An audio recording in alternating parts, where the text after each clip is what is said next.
kita bersyukur pada pagi hari ini kita boleh kembali mendengarkan kebenaran firman Tuhan. Langsung saja mari kita buka Alkitab kita yang terdapat dalam Kisah Para Rasul pasal 27 ayat 18 sampai 26.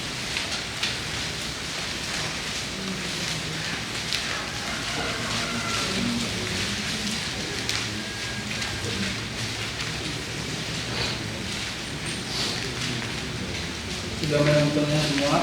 Amin. Mari kita baca bersama-sama 1, 2, 3. Karena kami sangat hebat, maka pada besok harinya mereka membuang kapal dan pada hari ketiga mereka membawa kapal dengan tangan mereka sendiri.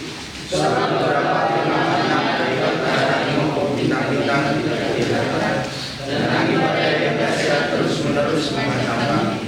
Akhirnya saudara kami mencoba menyelamatkan diri kami. Dan cara mereka beberapa lamanya tidak makan. Berilah Paulus di tengah-tengah mereka dan berkata, saudara-saudara, jika sekiranya nasihatku dituruti, supaya kita jangan berlayar dari Kreta, dapat terpelihara dari kesukaran dan kerugian ini. Tapi sekarang itu dalam sekarang ini, aku menasihatkan kamu supaya kamu tetap bertabah hati, sebab tidak seorang pun di antara kamu yang akan binasa kecuali kapal ini. Karena nanti malam seorang mereka dari Allah, yaitu dari Allah yang aku sembah sebagai miliknya, berdiri di sisiku, dan dia berkata, jangan takut Paulus, kau harus menghadap Kaisar, dan sesungguhnya oleh karunia Allah, bahkan semua orang yang ada bersama-sama dengan kau di kapal ini akan selamat karena kau. Sebab itu tambahkanlah hatimu, saudara-saudara, karena aku percaya kepada Allah bahwa semuanya pasti terjadi sama seperti yang dinyatakan kepadaku. Namun kita harus menambahkan kamar ini. Tema yang saya bagikan kepada kita pada pagi hari ini, orang yang bervisi. Teks ini menceritakan tentang Rasul Paulus. Teks ini adalah salah satu cerita yang menjelaskan bagaimana Paulus bisa ke Roma. Sebelum kita membahas lebih lanjut, saya mau bertanya kepada Kak Alan.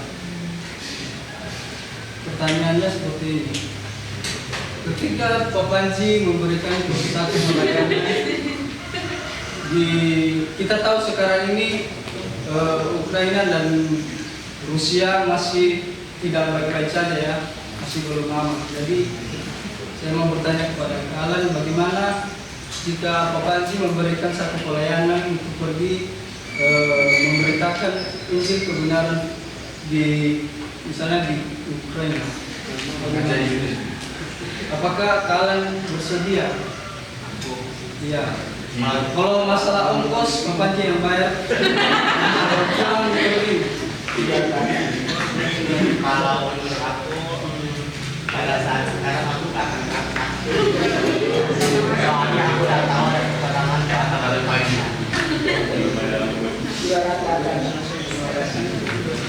Hidup gak guna aja. Tapi sebagai utusan dari ST Kanaan harus bersedia. Tapi bagaimana juga?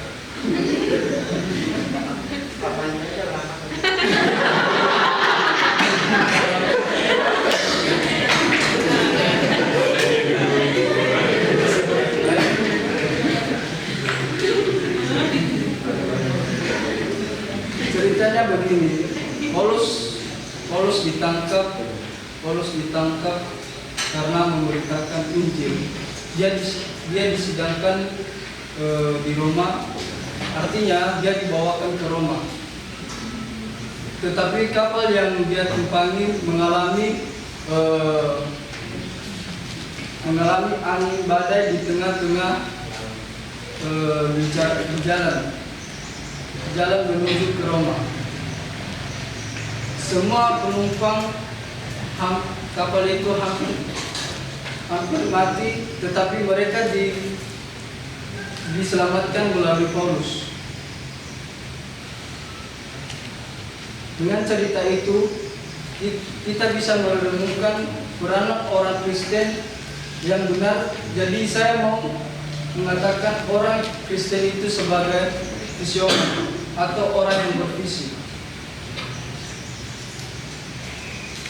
Di ayatnya ke-21,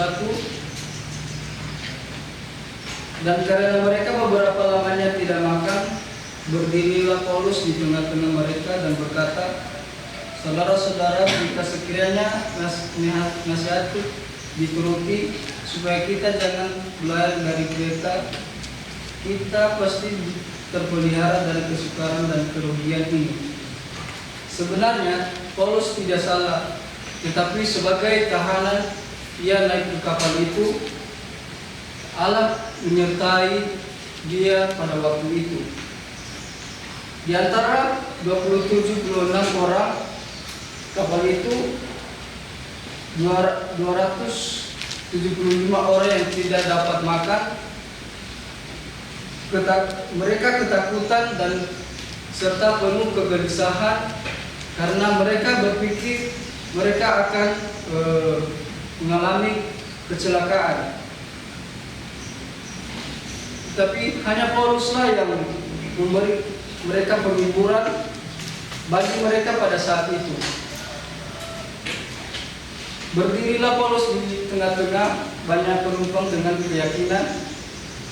Pertama-tama ia memperingatkan kepada mereka dengan lembut kesalahan pemimpin kapal yang memulai pelayaran dari mereka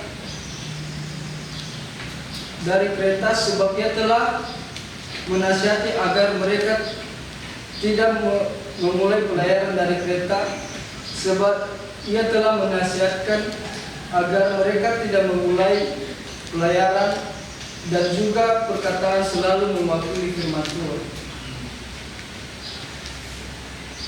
Di ayatnya ke-22, tetapi sekarang juga dalam kesukaran ini aku menasihatkan kamu supaya kamu tetap bertabah hati, sebab tidak seorang pun di antara kamu yang akan binasa kecuali kapal ini. Paulus tidak marah meskipun mengingat bahwa ajurannya tidak diterima pada waktu keberangkatan kapal itu. Ia merupakan hal yang telah berlalu dan menghibur para penumpang kapal itu untuk bertambah hati. Ayatnya ke-27, ayatnya ke-23. Karena tadi malam seorang malaikat dari Allah, yaitu dari Allah yang aku sembah sebagai miliknya, berdiri di sisiku.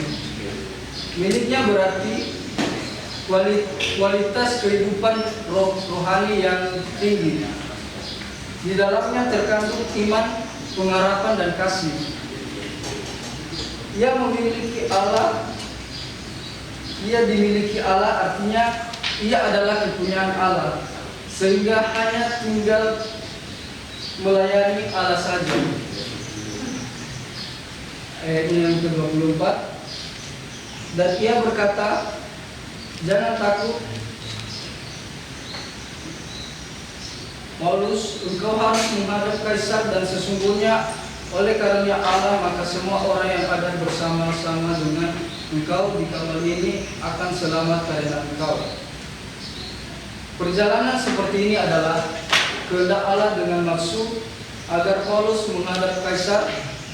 Oleh karena itu, nyawa Paulus dijamin oleh Allah di tengah-tengah kecelakaan kapal. Banyak orang lain diuntungkan karena ada satu orang yang benar yang dilindungi Allah. Kapal pada saat itu dapat diibaratkan dengan dunia ini. Orang-orang di dunia diuntungkan tanpa sadar karena anak-anak Allah. Meskipun demikian, mereka menindas jemaat yang benar karena tidak menyadari hal itu. Baik, sebagai kesimpulannya pada pagi hari ini, Mari kita buka Alkitab kita yang terdapat dalam Amsal pasal 3 ayatnya ke-5.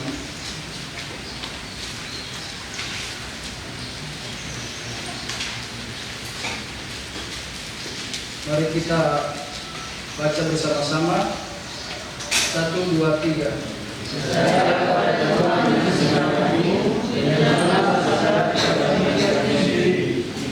Saya ulang kembali.